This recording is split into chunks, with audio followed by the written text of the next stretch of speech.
پورے کے پورے غلام بنو, پورے کے پورے ہو جاؤ. کیا بات. کیوں یہود و نصارہ کی تقلید پر تم آج اپنی زندگی کے شب و روز گزار رہے ہو؟ تمہیں کیا حاصل ہو رہا ہے؟ کچھ نہیں سوائے تمہارے ٹوٹنے بکھرنے کے. ایک بات میں آپ کو بتاؤں, جتنا بندہ نبی پاک صلی اللہ علیہ وسلم سے دور ہوتا جائے گا اتنا بزدل بنتا جائے گا. اللہ اللہ. بزدل, کائر. جو لوگ خوف سے آج جی رہے ہیں, ڈر سے جی رہے ہیں, صرف وہی لوگ ہیں جن کو نبی پاک صلی اللہ تعالیٰ علیہ وسلم سے دوری ہو گئی ہے. ورنہ میرے آقا صلی اللہ علیہ وسلم کے قدموں میں رہنے والا پورے طوفانوں سے بھی کبھی نہیں گھبراتا. کیا بات. کبھی نہیں ڈرتا, نہ وہ پہاڑوں کی چٹانوں سے, بلکہ ہمارے اسلاف کا حال تو یہی ہے. دشت تو دشت ہے دریا بھی نہ چھوڑے ہم نے, بحر ظلمات میں دوڑا دیے گھوڑے ہم نے. دی اذانیں کبھی یورپ کے کلیساؤں میں تو کبھی افریقہ کے تپتے ہوئے صحراؤں میں. تجھ سے سرکش ہوا کوئی تو بگڑ جاتے تھے, حق سے سرکش ہوا کوئی تو بگڑ جاتے تھے. ارے توپ کیا چیز ہے, دیکھ کیا چیز, ہم توپ سے بھی لڑ جاتے تھے. نبی پاک صلی اللہ علیہ وسلم کے غلاموں میں بزدلی نہیں آ سکتی, ڈر اور خوف نہیں آ سکتا. اعلیٰ حضرت فاضل بریلوی نے یہی تو میسج دیا, خوف نہ رکھ رضا ذرا تو ہے عبد مصطفیٰ. کیا بات ہے, واہ. خوف نہ رکھ رضا ذرا تو ہے عبد مصطفیٰ, تیرے لیے امان ہے, تیرے لیے امان ہے.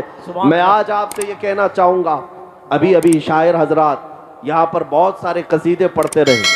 مجھے یہ بات پسند نہیں ہے کہ یہ منبر پر میری تعریف ہو یا میرے لیے اشعار پڑھے جائیں.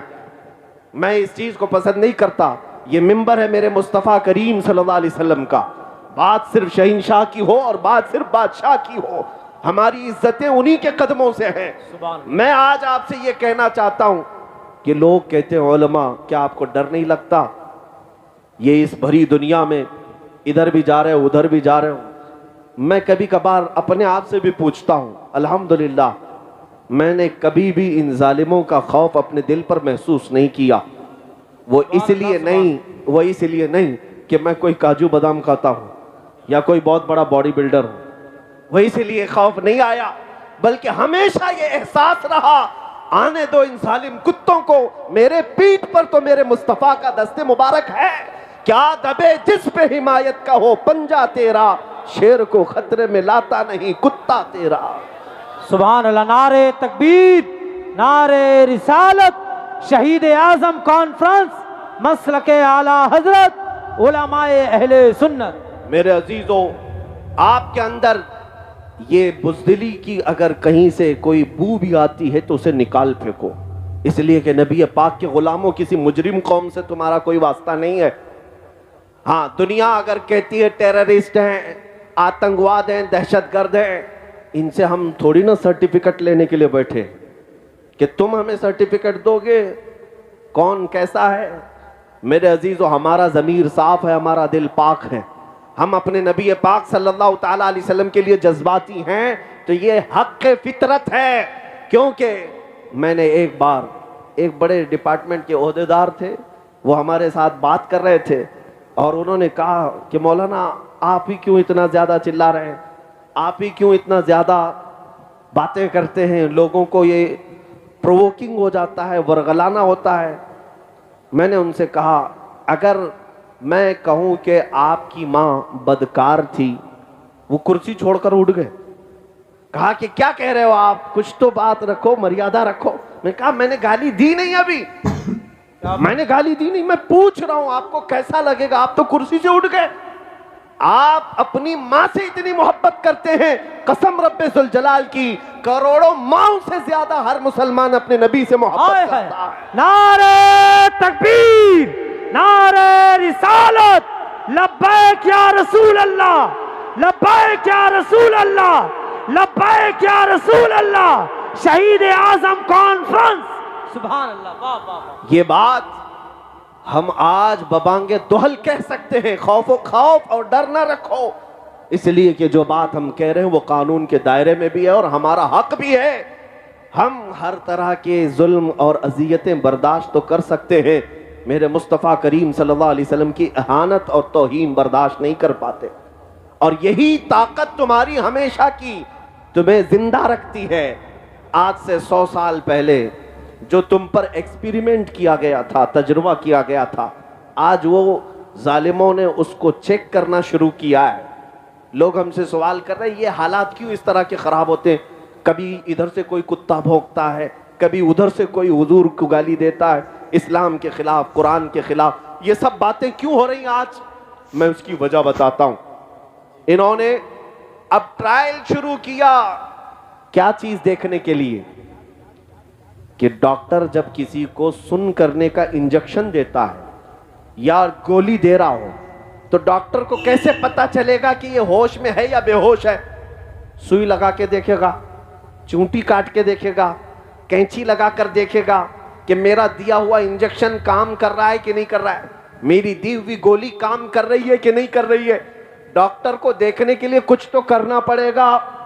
اگر اس کے ہاتھ پیر میں حرکت ہونے لگی تو ڈاکٹر سمجھ جائے گا ابھی پورا انجیکشن کام نہیں کیا، ابھی گولی پورا اثر نہیں کی ہے، تھوڑا اور سن ہونے کے لیے، بے ہوش ہونے کے لیے دوائی دینی پڑے گی۔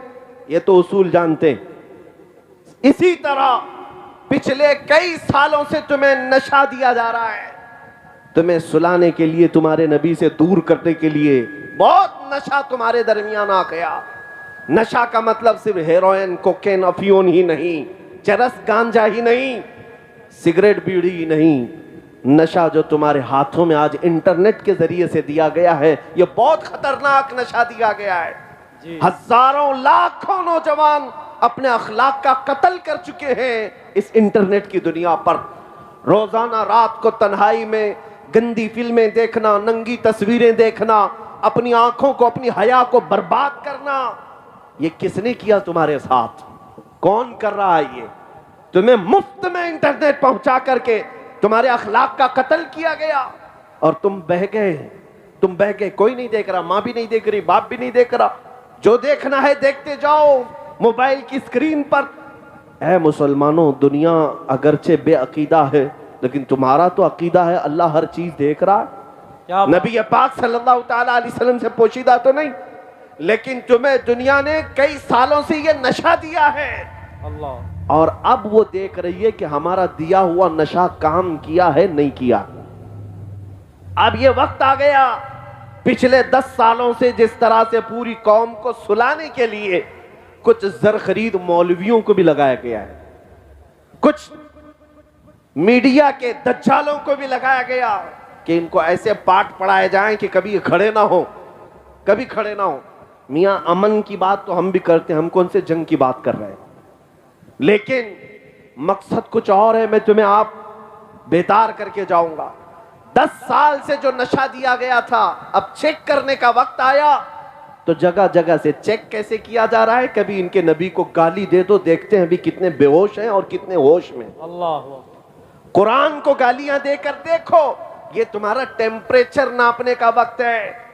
اور انہوں نے جو پوری دنیا میں یہ نشہ دیا ہے، چرس، گانجا، افیون، کوکین تو آیا ہی آیا ہمارے محلوں میں، ساتھ میں انٹرنیٹ کے خطرات اتنے بڑھ گئے کہ میں نے محسوس کیا عرب دنیا کو آدھے سے زیادہ انہوں نے سلا دیا ہے، سلا دیا۔ 57 اسلامک کنٹریز آج دنیا میں ہیں، لیکن کسی کے کانوں پر جوں تک نہیں رینگتی فلسطین کے قتل ہونے والے بچوں پر۔ ملک شام اجڑ گیا، عراق تباہ ہو گیا، یمن کا ہر گھر جل گیا ہے، لیکن یہ عرب اب بیدار نہیں ہے، ان پر نشہ کام کر چکا ہے۔ میں خود دیکھا، حضور کی شان میں گالیاں 1000 دی جا رہی ہیں دنیا میں، عربوں میں کوئی ہلچل نہیں ہے، عربوں کے نوجوانوں میں کوئی ہلچل نہیں، اکا دکا ہوں گے، لیکن یہ نشہ وہاں کام کر گیا۔ لیکن اللہ کا کروڑا شکر و احسان ہے کہ ابھی میرے اس ملک میں ان کا نشہ کام نہیں کیا۔ سبحان اللہ، سبحان اللہ۔ جو یہ پچھلے 10 سال سے ہماری اس قوم کو نشہ دے رہے تھے، لیکن اللہ کا کروڑا شکر یہ ہے، میں نے ہندوستان کے چپے چپے میں بھی دیکھا، تقریباً 6 مہینے میں 22 اسٹیٹ کو جا کر میں نے کئی شہروں کا دورہ کر کے دیکھا، یہ جو بھیڑ ہے ہر شہر میں ہے، وہ میرے لیے نہیں ہے، وہ میرے مصطفیٰ کے عشق کے لیے ہے۔ اور پھر ہم نے ہر گلی سے ایک نعرہ سنا، جہاں سے دیکھو 8 سال کا بچہ کیوں نہ ہو، 80 سال کا بوڑھا کیوں نہ ہو، ہاتھ اٹھاتا ہے اور کہتا ہے لبیک یا رسول سبحان اللہ۔ اللہ، لبیک یا رسول اللہ، ہاتھوں اٹھا کے بولیں لبیک یا رسول اللہ، میرے لبیک یا عزیزو، رسول اللہ۔ یہ تمہارا نعرہ لگانا اس بات کی علامت ہے کہ ظالم کتوں کا دیا ہوا نشہ ابھی پورا تم پر اثر نہیں کیا ہے۔ اسی لیے میں اکثر یہ کہا کرتا ہوں، ہو سکتا ہے کچھ راستہ بھٹکے تو ہیں نوجوان، گنہگار تو ہو گئے، لیکن میرے آقا کا غدار کوئی نہیں ہے۔ آئے ہائے ہائے، کیا بات ہے، سبحان اللہ سبحان اللہ۔ حضور پاک صلی اللہ تعالیٰ علیہ وسلم سے بے وفائی کرنا ابھی ہماری قوم میں آیا نہیں، اور جب تک یہ تمہاری خصوصیت باقی رہے گی، یہ بھونک بھونک کر مر جائیں گے لیکن تمہارے دین کا بال بیکا بھی نہیں کریں گے۔ ہاں، اگر دنیا یہ سمجھتے، آپ کو ٹینشن لینے کی ضرورت نہیں، تھوڑی بہت تو فکر ہم سب کو بھی ہوتی ہے، آپ کو بھی ہوتی ہے۔ ارے دیکھو فلاں جگہ ایک مسلمان بچے کو پکڑ لیا اور کھمبے سے باندھ کر کے لاٹھیوں سے مار مار کر کے اسے قتل کر دیا، موب لنچنگ کیا، تم سب ویڈیو شیئر کر کے افسوس کرتے ہو۔ میرے عزیزو، ان ظالم کتوں کو یہ پتہ نہیں کہ ایک نوجوان مسلمان کو اگر تم قتل کر کے پورے اسلام کے متعلق اگر خواب دیکھ رہے ہو کہ ختم ہو جائے گا، ایسا نہیں ہو سکتا، ایسا نہیں ہو سکتا۔ اور یہ بات بھی میں آپ کو بتا دوں کہ ہمیشہ کتے جھنڈ میں ہی مقابلہ کرتے ہیں۔ کیا بات ہے، یہ بھی تمہارے لیے فخر کی بات ہے۔ ہمیشہ کربلا کے اس میدان میں کیا ہوا؟ ایک طرف اہل بیت کا مختصر قافلہ، لیکن یزیدی کتے 22,000 کے لشکر میں آئے۔